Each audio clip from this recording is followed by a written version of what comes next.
जय जिजाऊ, जय शिवराय, जय शंभूराजी. माझी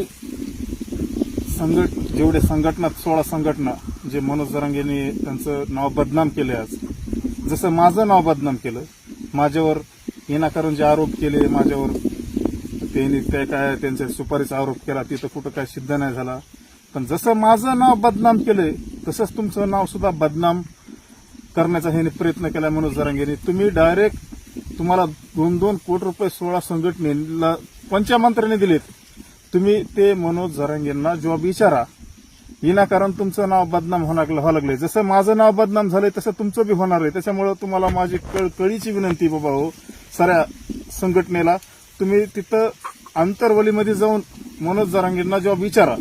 तुम्ही एवढं काम करतात चांगलं समाजासाठी, कुणी गड किल्ल्यासाठी करीत असेल, कुणी गोरगरिबासाठी करीत असेल, कुणी दवाखान्यासाठी करीत असेल, कुणी आरक्षणाच्या चळवळीत असेल. जेवढ्या तेवढ्या संघटना आहेत सारे आपोआपल्या पद्धतीने हे का समाजकार्य करतात.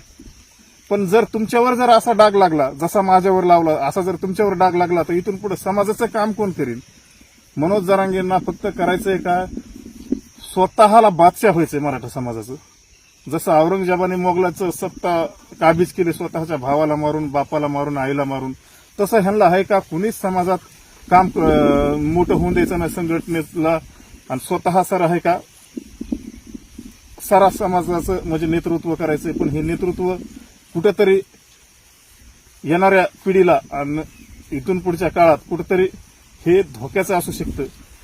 माझी त्याच्यामुळे साऱ्या संघटनाला कळकळीची विनंती बाबा हो, तुम्ही जॉब विचारा. तुम्ही जॉब नाही विचारलात तर असंच तुमचं नाव बदनाम होईल. आणि तुम्ही 100% जॉब विचारा. जे माझ्यावर झालं हे तुमच्यावर होऊ नये एवढंच बोलतो आणि थांबतो. धन्यवाद. जय जिजाऊ, जय शिवराय, जय शंभूराजी. माझी जेवढे संघटना 16 संघटना जे मनोज जरांगेंनी त्यांचं नाव बदनाम केले, आज जसं माझं नाव बदनाम केलं, माझ्यावर विनाकारण जे आरोप केले, माझ्यावर त्यांनी काय त्यांच्या सुपारीचा आरोप केला, तिथं कुठं काय सिद्ध नाही झाला.